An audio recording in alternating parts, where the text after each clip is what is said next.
하는 게 맞나? 안 해야 되는 게 맞나? 이게 이제 솔직히 말씀드릴게요. 솔직히. 그러니까 강사의 입장으로는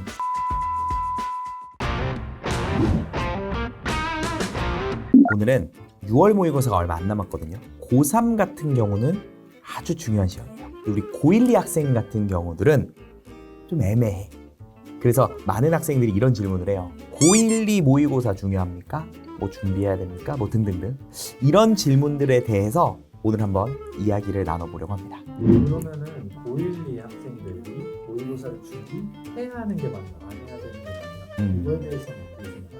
이게 이제 솔직히 말씀드릴게요. 솔직히. 그러니까 강사의 입장으로는 준비하세요. 준비해야 됩니다. 뭐 이렇게 얘기를 하는 게 맞지만 이제 학생들의 관점 그리고 6월 모의고사랑 맞붙어 있는 게 기말고사거든요. 이 기말고사도 준비해야 되는데 과연 시간 분배를 어떻게 해야 되냐? 이게 효율적이냐 효과적이냐?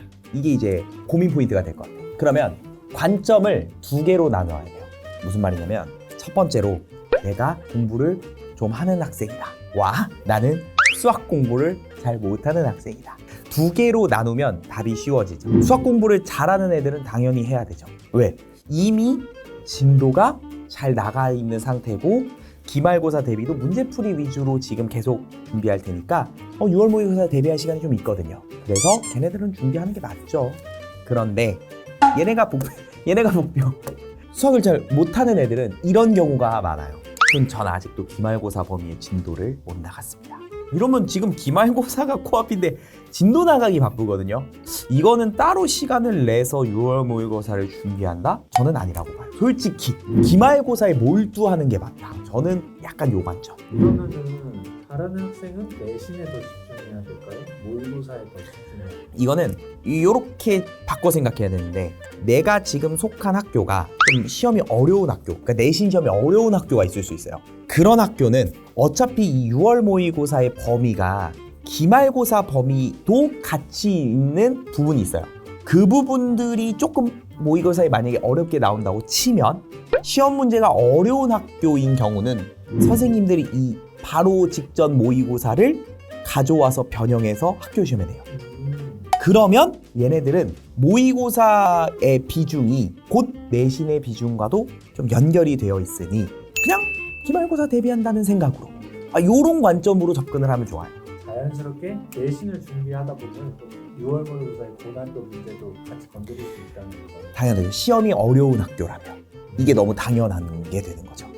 근데 시험이 쉬운 학교인데 내가 수학을 좀 잘해. 그러면 좀 문제점이 있어요. 이게 시험이 쉬운 학교일수록 이 모의고사 문제들에 대해서 너무 최고 난이도 문제들을 안 풀어도 된다라는 이런 생각을 갖는 학생들이 꽤 많아요. 그러니까 고1은 아무래도 수능이 좀 머니까 근데 내가 수학은 좋아하지만 학교 시험이 쉬우면 모의고사의 기피 현상이 생겨요. 어쩔 수 없이 수학을 좋아해도. 그렇기 때문에 내신에 집중한단 말이에요. 근데 여기서 함정은 그렇게 되면 고3 때 어려운 문제들은 이 고1의 어려운 문제랑 차원이 다르단 말이에요. 그러면 이거에 대한 접근을 아예 못하게 돼요. 그러니까 수학을 좋아해. 근데 내가 시험이 쉬운 학교야. 그러면 완벽한 1등급 확보를 위해서 좀 어려운 문제도 도전하는 습관을 좀 들여야 되니 한 내신 비중 6.5 모의고사 비중 나머지 3.5 정도? 요 정도로 해서 좀 수학을 좋아하니까 어려운 문제도 좀 도전하는 습관을 좀 들이면 좋다. 그러면 모의고사라는 걸 어떻게 준비할지, 어떤 식으로 준비해야 되는지, 어떤 문제집을 풀어야 되는지.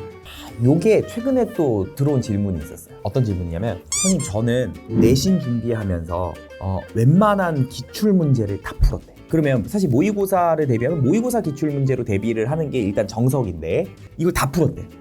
뭘 풀어야 됩니까? 이게 고1은 모의고사 대비용 문제가 많이 없어요. 이게 함정이에요. 고2는 지금 출제되는 과목들이 고2는 직접적으로 수능 과목이니까 고3 선생님들의 컨텐츠가 엄청 많거든요. 그리고 시중에 널리 문제집 널렸어요. 그거 그냥 풀면 돼. 고3 문제를? 그럼요. 어차피 모의고사 문제들이니까 싹 다. 어차피 고3은 수능이잖아요. 그러니까 그거의 컨텐츠에 맞게 엄청 시장에 많이 풀려있어요. 아무거나 풀면 돼.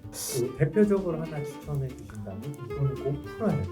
일단 당연히 기출문제집들 있죠. 자이스토리나 마더텅이나 이런 기출문제집은 풀어야 되는 게 당연하고 근데 그거를 잘 풀고 다 풀었어.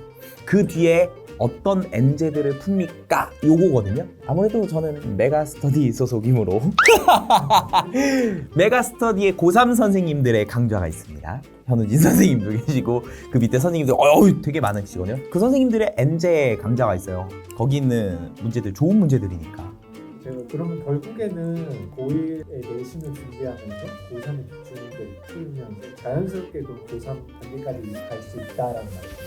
그러니까 늘 하는 말이 수학은 내신과 모의고사를 구분하는 것 자체가 말이 안 된다니까.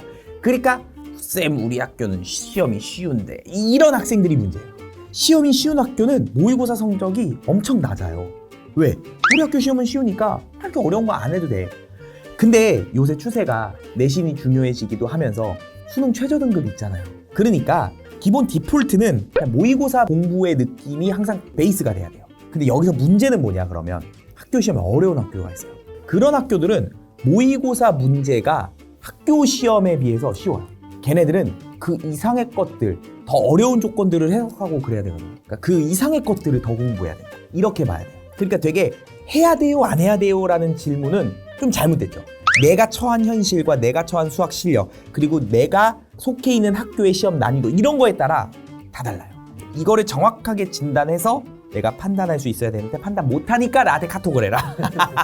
그럼 알려주겠다. 화면 보고 한번 카톡으로 연락달라고. 고정 댓글에 링크를 타고 들어가서 카카오톡 상담하기를 누르면 친절하게 상담해드립니다. 정말 많은 사람들이 상담을 해요. 학부모님도 계세요. 다양하니까 많이들 이용해주세요. 그러면 그런 질문도 좀 많아요. 6월 모의고사가 끝나고는 어떻게 해야 될까요? 두 학생이 있다고 할게요. 그러니까 준비한 학생과 안 학생이 6월 모의고사 끝났어. 그러면 하루 정도는 채점하겠죠? 그리고 일단 스톱. 바로 기말고사 준비. 그 기말고사가 끝난 뒤에 내가 풀었었던 6월 모의고사를 하루 정도 시간을 잡고 다시 고민해보는 거예요. 공부한 학생들은 좀 어려운 문제를 틀렸을 건데 그 어려운 문제를 다시 고민해보는 거예요. 다시. 다른 현장에서. 그러면 다시 풀어서 맞추는 경우가 있어요. 혹은 틀린 문제는 해설 강의 안 되면 해설 강의를 참고해서 공부하면서 정리해두는 거예요. 하루 정도는 투자해요. 잔 학생들은 어느 정도는 아는데 아예 준비를 안 해서 잔 학생들이 있는데 이 학생들 같은 경우는 다시 한번 풀어보고 내가 이전 개념들을 까먹었는지 안 까먹었는지 그리고 중요 파트가 있어요. 함수 계열. 그 계열은 꼭 봐야 돼. 꼭. 모의고사 이후에 이제 푸는 것도 중요하다. 그러니까 오답을 하루 정도는 날 잡고 할 필요가 있다. 바로 여름방학 플랜으로 들어가는 것도 중요하지만 고1 고이 학생들이 네. 지금 쌤이 하신 말 그리고 이 영상을 보면서 고민도 많이 해소했을 것 같은데 마지막으로 뭐 학생들한테 하고 싶은 말씀이 마지막으로 생각보다 고1, 2는 모의고사 등급이 점수대가 낮아요. 무슨 말이냐면 조금만 공부하면 등급 맞기가 쉬워요. 역대 모의고사 등급을 한번 검색해보면 알 거예요. 그러니까 진짜 조금만 신경 쓰면 최소 3등급 이상은 간다. 명심하시고 자기 수준에 맞춰서 준비하면 등급 어느 정도 맞아서 떵떵거리면서 말할 수 있다. 네, 여기까지입니다.